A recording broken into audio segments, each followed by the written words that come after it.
Great Lakes Prepping here. If you've ever gone deer hunting and skinned your own deer, you know that the best way to do it is by hanging the deer up from its legs. Well, the place I go deer hunting has the perfect outbuilding that we like to use for skinning and quartering our deer. But the problem is that there's not really a great place from which to hang the deer. So I decided to build a deer skinning rack. But since this outbuilding is used for other things during the year, it couldn't be permanent. So I set out to design and build some sort of deer rack that's strong and sturdy enough to hold the weight of a couple deer, but also be somewhat portable.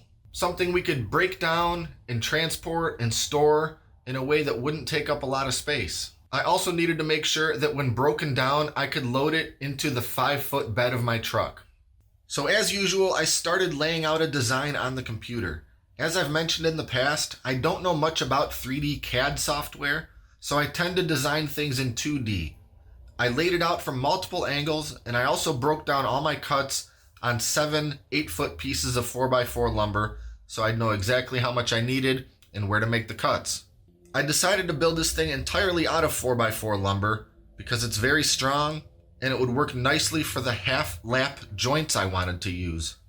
I came up with a design that would be sturdy and resist swaying or buckling from any direction, and be done in a way that could be disassembled into 4 main pieces and reassembled with some simple nuts and bolts. I wanted the rack to be plenty tall enough to hang deer from it and keep it high enough off the ground that it would be convenient to work on. So the total height when assembled is just under 8 feet. Because the longest dimension of any one piece has to be less than 5 feet, so it will fit completely into my truck bed, I had to break the vertical legs into 2 segments. I also wanted it to be long enough to hang 2 deer from and have plenty of room for 2 people to comfortably move around and work on them.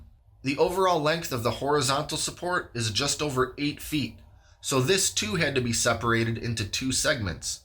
It ended up working out nicely, and the whole thing breaks down into 4 pieces, 2 upper and 2 lower. With the help of my good friend and hunting buddy, we got to work. Using half-lap joints to join the vertical legs, the upper corners, and the center horizontal support ended up working quite well. The corner joints are permanent, as are the upper and lower diagonal support pieces. Using a dado joint, the lower half of the vertical leg is attached to the horizontal foot piece, and then diagonal supports are added. I wanted a convenient way to hook the gambrels to this rack, so I added 2 large eye hooks to the horizontal support. Once it was all assembled, there was only one spot I wasn't totally happy with. The joint connecting the 2 halves of the horizontal support seemed just slightly sloppy and flexed a little bit when I put a bunch of weight on it. It probably would have been perfectly fine while in use, but I tend to err on the side of overkill, so I decided to add an additional 2x4 support to the top. This piece comes on and off with a couple more nuts and bolts. Now this thing is solid as a rock. It easily holds all 220 pounds of me, and since deer tend to max out at about 100 pounds for doe and 150 pounds for bucks, I'm confident that this rack would hold the weight of 2 entire deer, even if they weren't gutted first. When reviewing the video later, I could see that the center joints of the vertical legs appear to flex just a little bit when I hang from the rack. This was surprising to see, as the thing didn't feel like it budged whatsoever when I was hanging from it.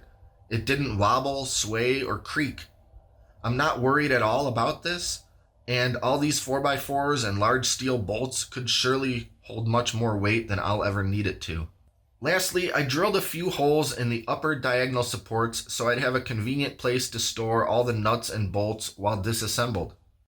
I will say this thing weighs a ton, and even the 4 individual sections are quite heavy.